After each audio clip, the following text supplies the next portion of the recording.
చాలామంది ఈ మధ్యకాలంలో ఏదైనా సరే జ్వాలాముఖి మాలలు గాని, లేదా కరుంగలి మాలలు గాని ఎక్కువగా ధరిస్తూ ఉన్నారు. దీనివల్ల లాభం ఏంటి అని అడుగుతూ ఉన్నారు. ఈ కరుంగలి మాల మనకు పాతాళ శంభు మురుగన్ దేవాలయం దగ్గర ఉన్నటువంటి విశేషంగా కొన్ని చెట్ల మధ్యలో ఇదే వర్ణంతో ఉండేటువంటి ఆ యొక్క చెట్ల నుండి కార్వింగ్ చేసి తీయబడ్డటువంటి వాటిని కరుంగలి మాల అంటారు. ఇవి వేసుకోవడం వల్ల ఎవరైనా మనపై దుష్ట చర్యలు చేసినా, ఏవైనా చెడు ప్రయత్నాలు చేసినా, నరఘోష నరదిష్టి లాంటివి ఏవైనా ఉన్నా, ఏదైనా కార్యం అనుకొని దీక్షగా మీరు ఉండాలి కానీ ఎటువంటి మాలలు వేసుకోదలుచుకోలేదు అనుకున్న వారు కూడా ఇలాంటి కరుంగలి మాలలు ధరించి అంతే నియమనిష్టలతో ఉంటే వారికి ఖచ్చితంగా ఆ పని ఒక సత్ఫలితం అవుతుంది.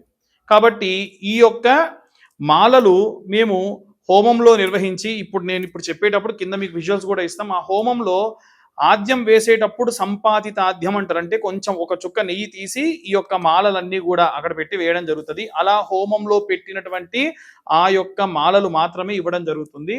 ఈ మాల ఎవరికైనా కావాలి అనుకుంటే కింద ఉన్న నెంబర్కి కాంటాక్ట్ చేయండి. సర్వే జనా సుఖినో భవంతు. స్వస్తి.